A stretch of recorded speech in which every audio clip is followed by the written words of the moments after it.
Assalamualaikum warahmatullahi wabarakatuh. Sebelumnya, perkenalkan nama saya Intan Syafitri dengan NPM 23412047 kelas akuntansi 23A. Di sini saya akan menjelaskan suatu materi tentang dasar-dasar pemasaran. Kita awali dengan definisi pemasaran. Jadi, pemasaran adalah proses untuk mengenalkan produk atau jasa kepada konsumen yang tepat dengan cara yang efektif agar dapat memenuhi kebutuhan dan keinginan mereka. Tujuan utamanya pemasaran adalah untuk menciptakan, mengkomunikasikan, dan memberikan nilai kepada pelanggan, serta menjaga hubungan baik dengan mereka. Selanjutnya kita bahas dengan konsep pemasaran. Nah, konsep pemasaran melibatkan beberapa hal penting. Yang pertama ada kebutuhan, yaitu kebutuhan adalah hal yang mendasar dan harus dipenuhi seperti makanan, pakaian, tempat tinggal. Kemudian ada keinginan. Keinginan adalah bentuk spesifik dari kebutuhan. Selanjutnya ada 4P dalam pemasaran atau bisa kita sebut dengan marketing mix. Marketing mix adalah alat yang digunakan oleh perusahaan untuk mencapai target pasar mereka. Ada 4 elemen utama yang dikenal sebagai 4P. Yang pertama adalah produk, barang atau jasa yang ditawarkan perusahaan kepada pelanggan. Produk harus memiliki nilai tambah yang dapat memenuhi kebutuhan konsumen. Selanjutnya ada price atau harga. Harga adalah nilai yang harus dibayarkan oleh pelanggan untuk mendapatkan produk. Strategi penetapan harga penting untuk menarik konsumen dan mempertahankan profitabilitas. Selanjutnya ada place, tempat atau distribusi, yaitu cara perusahaan mendistribusikan produk kepada konsumen, baik secara fisik melalui toko atau digital melalui platform online. Selanjutnya ada promotion atau promosi, aktivitas yang dilakukan untuk mengkomunikasikan manfaat produk kepada konsumen seperti iklan, penjualan langsung, dan media sosial. Selanjutnya kita beralih ke segmentasi pasar.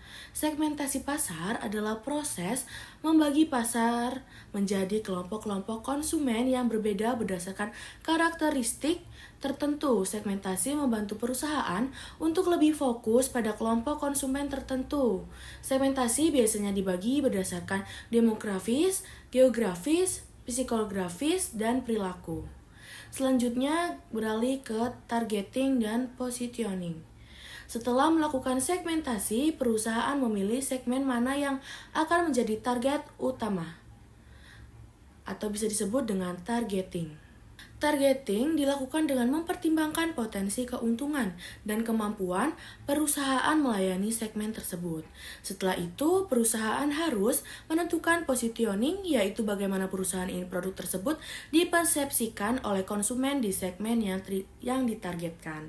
Selanjutnya beralih ke branding. Branding adalah cara perusahaan membangun identitas dan citra produk atau perusahaan di mata konsumen yang dapat membedakan dari pesaing serta menciptakan loyalitas konsumen. Selanjutnya kita alihkan ke riset pasar. Jadi, riset pasar adalah proses pengumpulan informasi yang dibutuhkan untuk memahami pasar, konsumen, dan pesaing. Dengan riset pasar, perusahaan dapat membuat keputusan yang lebih baik dalam mengembangkan strategi pemasaran. Selanjutnya ada Customer Relationship Management atau bisa disingkat dengan CRM. CRM adalah strategi untuk membangun hubungan jangka panjang dengan konsumen melalui interaksi yang lebih personal dan pengelolaan data konsumen. Ini bertujuan untuk meningkatkan loyalitas pelanggan dan memperpanjang siklus hidup pelanggan. Selanjutnya beralih ke digital marketing. Di era modern, pemasaran digital semakin penting. Pemasaran digital meliputi berbagai saluran online seperti media sosial, email, mesin pencari, dan situs web. Strategi pemasaran digital yang efektif melibatkan optimasi mesin pencarian. Kemudian ada evaluasi dan pengukuran kinerja. Penting untuk mengukur efektivitas strategi pemasaran yang dijalankan beberapa metrik yang umum digunakan antara lain return on investment, yaitu pengukuran efisien investasi pemasaran. Kemudian ada customer lifetime value, yaitu nilai total yang dihasilkan seorang pelanggan selama masa berhubungan dengan perusahaan. Kemudian ada conversion rate, yaitu persentase pengunjungan yang berubah menjadi pembeli. Jadi, dengan materi yang saya jelaskan tadi, dapat disimpulkan dasar-dasar pemasaran melibatkan pemahaman tentang kebutuhan konsumen, penawaran produk yang sesuai, penggunaan strategi 4P, serta menjaga hubungan dengan pelanggan. Dengan memahami hal-hal ini, perusahaan dapat menciptakan strategi pemasaran yang efektif dan juga berkelanjutan. Itu saja penjelasan video materi tentang dasar-dasar pemasaran. Kurang lebihnya saya memohon maaf, saya ucapkan terima kasih. Wassalamualaikum warahmatullahi wabarakatuh.